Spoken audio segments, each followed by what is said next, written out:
বাংলাদেশের স্বাধীনতা সার্বভৌমত্বকে জলাঞ্জলি দিয়ে শেখ হাসিনা বাংলাদেশকে দীর্ঘমেয়াদে ভারতের গোলামী চুক্তির গভীর ফাঁদে ফেলার সেই ঘৃণ্য ষড়যন্ত্রে লিপ্ত হয়েছে। জাতীয় স্বার্থ বিরোধী এহেন চুক্তি জনগণ কখনই মেনে নেবে না। সম্প্রতি ভারত সফরে গিয়ে জনগণের ভোটাধিকার হরণকারী বর্তমান অবৈধ মাফিয়া সরকার প্রধান শেখ হাসিনা ভারতের সাথে যে 10টি সমঝোতা স্মারক সই করেছেন তা গোলামীর নবতর সংস্করণ মাত্র। কানেক্টিভিটির নামে বাংলাদেশের অভ্যন্তরে ভারতের এক অংশ থেকে আরেক অংশ পর্যন্ত রেল যোগাযোগের নামে করিডোর প্রদানের মাধ্যমে যা করা হয়েছে তাতে আমাদের সার্বভৌমত্ব জাতীয় নিরাপত্তা মারাত্মক হুমকির মুখে পড়বে। আমাদের নিশ্চয়ই 1972 সালে ভারতের সাথে স্বাক্ষরিত 25 বছরের গোলামী চুক্তির কথা স্মরণ আছে। 52 বছর পর সে ধারাবাহিকতায় গত 22 জুন 2024 ভারতের সাথে সমঝোতার আড়ালে যে সকল চুক্তি করা হলো তা বাংলাদেশকে আজীবনের জন্য ভারতের গোলামে পরিণত করবে।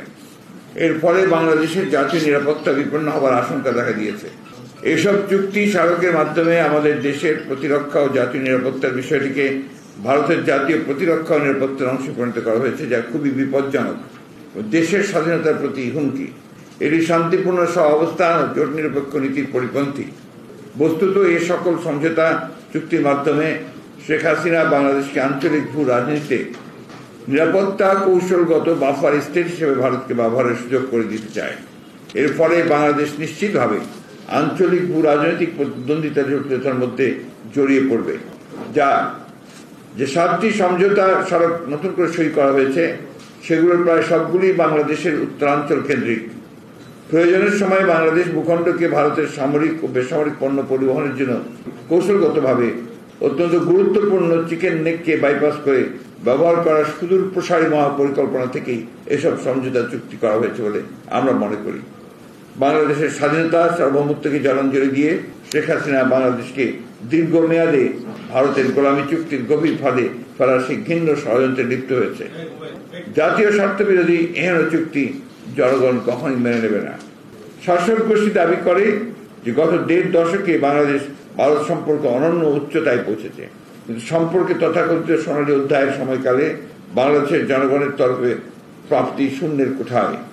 এ সময় দুই দেশের মধ্যকার লেনদেনের প্রধান অংশ জুড়ে রয়েছে কানেক্টিভিটির নামে একের পর এক ভারতকে ট্রানজিট ও করিডোর সুবিধা প্রদান। ট্রানজিট করিডোর দেওয়ার রাজনৈতিক, অর্থনৈতিক ও কৌশলগত ঝুঁকি সত্ত্বেও সবকিছুই একতরফাভাবে করা হয়েছে। এর মাধ্যমে বাংলাদেশের স্বার্থকে কোনো গুরুত্বই দেওয়া হয়নি। একদিকে ভারত পেয়েছে অবাধ স্থল ও নৌযান ট্রানজিট, যা ভারতের অবশিষ্ট অংশের সাথে উত্তর পূর্ব ভারতের 7 সিস্টার্সের যোগাযোগের দৈর্ঘ্য কমিয়েছে সর্বনিম্ন প্রায় 3/4। কলকাতা আগরতলার 1700 কিলোমিটার দূরত্ব কমে দাঁড়িয়েছে 350 কিলোমিটার। ভারত পেয়েছে বাংলাদেশের পায়রা, মংলা ও চট্টগ্রাম বন্দর ব্যবহারের অগ্রাধিকার সুবিধা। অন্যদিকে বাংলাদেশ নেপালের মাত্র 21-22 কিলোমিটার ট্রানজিট সুবিধা ভারতের কাছ থেকে আদায় করতে পারেনি। একতরফা আগ্রাসী বাণিজ্যে বাংলাদেশকে ভারতের অবাধ বিপণী কেন্দ্রে পরিণত করা হয়েছে। দুদেশের সামগ্রিক 26 বিলিয়ন বাৎসরিক বাণিজ্যে বাংলাদেশের হিস্সা মাত্র 2 বিলিয়ন। এর মাঝেও রয়েছে শুভঙ্করের ফাঁকি। তীব্র বেকারত্বের বাংলাদেশে কাজ করছে লক্ষ লক্ষ ভারতীয় যুবক।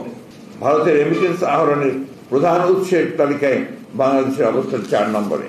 সম্প্রতি অর্থমন্ত্রী সংসদে জানিয়েছেন গত 10 মাসে ভারতীয়রা নিয়ে গেছে $50.60 মিলিয়ন।